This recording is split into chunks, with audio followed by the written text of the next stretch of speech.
প্রণতিস কিচেনে আপনাদের সবাইকে স্বাগত জানাই। আপনাদের জন্য নিয়ে এসেছি একটা নতুন চিকেনের রেসিপি, যেটা খেলে সম্ভবত আপনারা হাত চেটে খাবেন। এই রেসিপিটা বানানোর জন্য লাগছে চিকেন আমি নিয়েছি 700 গ্রাম, আর কাঁচা লঙ্কা 10-12টা, এক টুকরো আদা, দুটো ফোড়নের জন্য লাগছে দুটো তেজপাতা, শুকনো লঙ্কা, জিরে আর গরম মশলা, আর নুন নুন হলুদ, ধনে গুঁড়ো, লঙ্কা গুঁড়ো, জিরে গুঁড়ো, চিনি, আর মিট মশলা এবং একটু কসুরি মেথি। এছাড়াও লাগছে চারটে, এই 700 মাংসের জন্য আমি লাগছে আমার 5টা পেঁয়াজ, 3টে রসুন, এক টুকরো লেবু, একটা টমেটো, আর সর্ষের তেল এবং রিফাইন, আর গরম মশলা আমার হাতে করা। প্রথমেই আমি এক টুকরো লেবু চিপে দিলাম এর মধ্যে, আর একটু নুন দিয়ে মেখে দিলাম।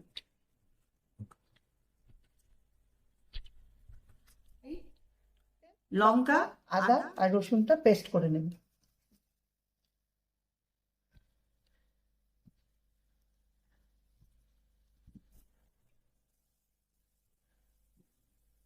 মাংসটা আবার ম্যারিনেট করব। একটু হলুদ দিলাম,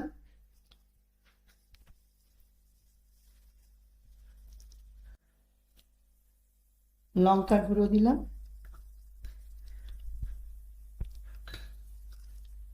আর একটু মিট মশলা, আর একটু গরম মশলা দেব, সর্ষের তেল দেব, আর মশলাটা আমি অল্প একটু দেবো এখন। এবার এটাকে আধা ঘন্টা ম্যারিনেট করে রাখবো। ভালো করে এটাতে মেখে নিলাম। এবার আধা ঘন্টার জন্য রেখে দিলাম। পেঁয়াজগুলোকে কেটে নিচ্ছি।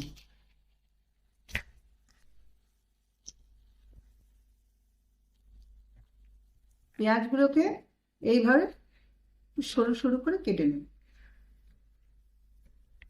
এইভাবে পেঁয়াজগুলোকে কেটে নিলাম। এবারে টমেটোটাকেও কেটে নিন।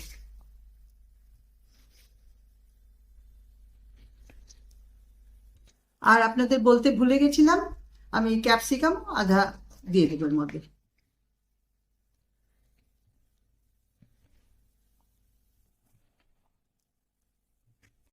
প্রথমে আমি গ্যাসটাকে জ্বালিয়ে নিলাম, কড়াইটা চাপিয়ে দিলাম, গরম হয়ে গেছে।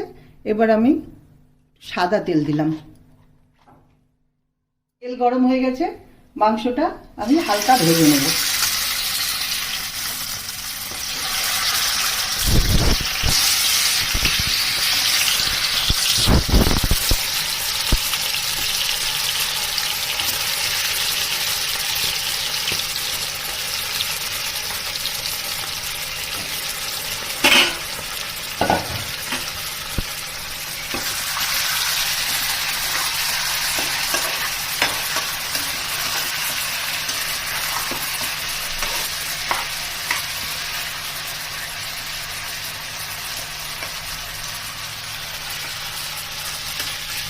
এবার আমি মাংসটাকে উঠিয়ে দিচ্ছি, ভাজা হয়ে গেছে। এই যে পাত্রে আমার মশলা ছিল, সেই মশলার পাত্রেই আমি মাংসগুলোকে তুলছি।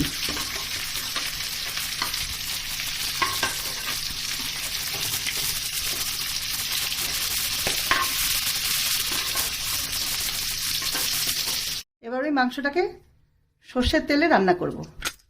সর্ষের তেল দিয়ে দিলাম, ফোড়নের লঙ্কা, জিরে, গরম মশলা এবং তেজপাতা দুটো দিয়ে দিলাম।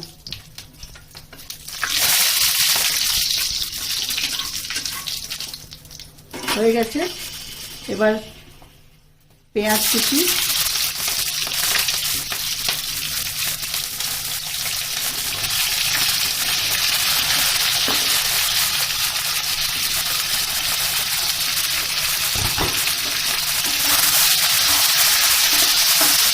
পেঁয়াজগুলো ভালো করে ভেজে নিই।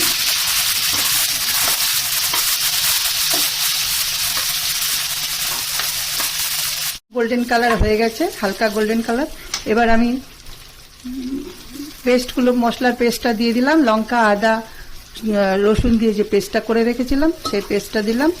পেস্টটা দিয়ে একটু নাড়াচাড়া করে নিচ্ছি। এরপরে বাকি মশলা দেব।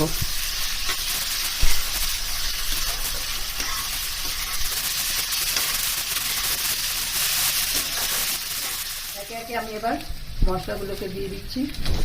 নুন দিলাম, হলুদ দিলাম, ধনে গুঁড়ো, লঙ্কা গুঁড়ো আর জিরে গুঁড়ো। এই মশলাগুলো দিয়ে আমি এবার নাড়াচাড়া করব। এবারে মাংসগুলো দিয়ে দিলাম।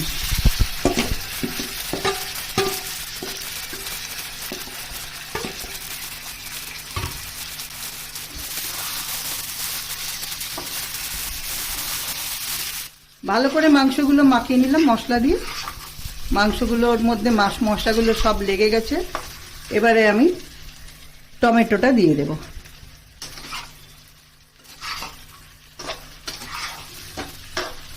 গ্যাসের ফ্লেমটা একটু বাড়িয়ে দেব।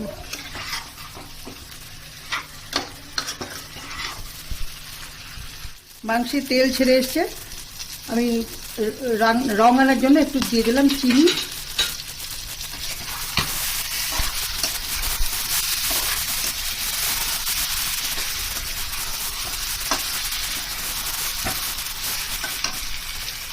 একটু মিট মশলা,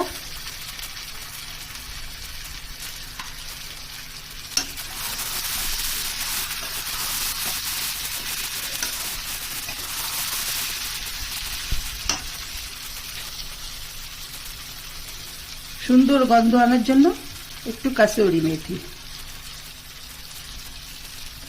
এবারে ভালো মতো করে নাড়িয়ে নিলাম।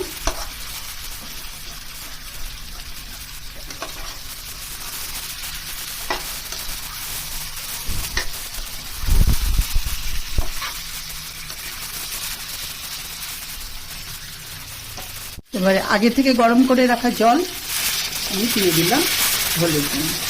সেদ্ধ হবে যতটা ততটাই দেব।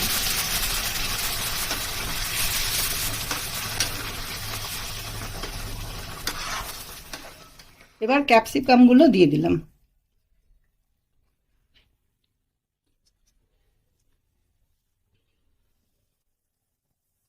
মাংসের ঝোলটা ফুটছে। এবার আমি ঢাকনাটা দিয়ে দিচ্ছি। 20 মিনিট পরে মাংসের ঢাকাটা খুললাম। মাংসটা হয়ে গেছে, সেদ্ধ হয়ে গেছে এবং দেখুন। এবার সার্ভিং ট্রেতে ঢেলে নেব। এবার আমি খেয়ে দেখে আপনাদের জানাচ্ছি কেমন হয়েছে।